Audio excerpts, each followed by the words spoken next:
दुनिया भर में जंग का माहौल है। अमेरिका और ईरान के बीच भी तनाव लगातार बढ़ता जा रहा है। इधर इजराइल ने गाजा पर हमला तेज कर दिया है, लेकिन हम यहां बात करने जा रहे हैं पिछले 3 साल से जारी रूस और यूक्रेन के बीच जारी जंग की। डोनाल्ड ट्रंप के राष्ट्रपति बनने के बाद से ही उम्मीद की जा रही थी कि न सिर्फ इजराइल और हमास के बीच जंग पर रोक लग जाएगी, बल्कि रूस और यूक्रेन के बीच भी सुलह का कोई न कोई रास्ता निकल आएगा।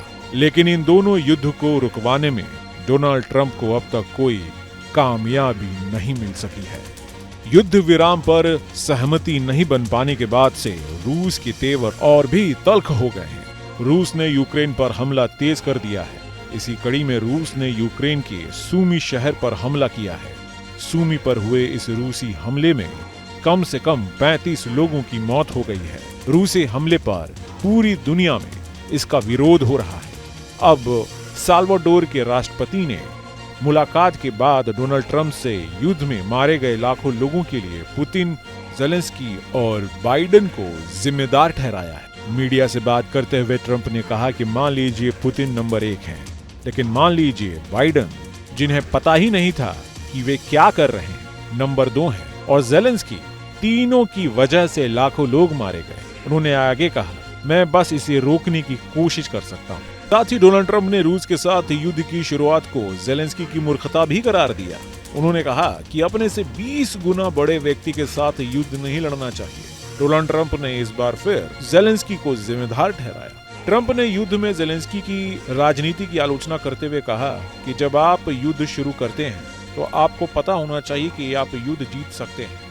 आप अपने से 20 गुना बड़े किसी व्यक्ति के खिलाफ युद्ध शुरू नहीं करते और फिर उम्मीद करते हैं कि लोग आपको कुछ मिसाइलें देंगे। साथ ही युद्ध विराम पर चल रही बातचीत पर ट्रंप ने कहा कि कीव के साथ समझौता संभव है। हालांकि यूक्रेन के महत्वपूर्ण खनिज संसाधनों तक अमेरिका की पहुंच सुनिश्चित करने के लिए दोनों पक्षों के बीच बातचीत चल रही है। ज़ेलेंस्की के साथ साथ ट्रंप ने पूर्व राष्ट्रपति जो बाइडेन पर भी निशाना साधा है। गौरतलब है कि अमेरिकी राष्ट्रपति द्वारा दिए गए युद्ध विराम प्रस्ताव को पहले यूक्रेन ने मान लिया था, लेकिन पुतिन ने इस पर सहमति जताने से इनकार कर दिया था, जिससे शांति की ये कोशिश भी ठंडे बस्ते में चली गई थी। दोनों देशों ने एक दूसरे के ऊपर हमले जारी रखे हैं। आपको बता दें कि रूस और यूक्रेन के बीच 22 फरवरी 2022 में शुरू हुई थी।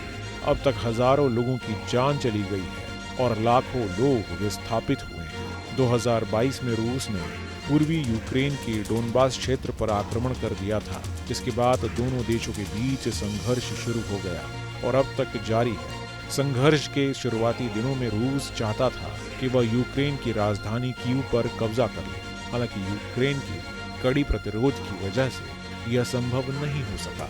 ब्रिटेन, अमेरिका, यूरोप संघ और नाटो देशों ने यूक्रेन को सैन्य और आर्थिक सहायता दी। कई देशों ने रूस पर आर्थिक प्रतिबंध लगाए, जिस पर उनकी अर्थव्यवस्था पर गहरा असर भी पड़ा।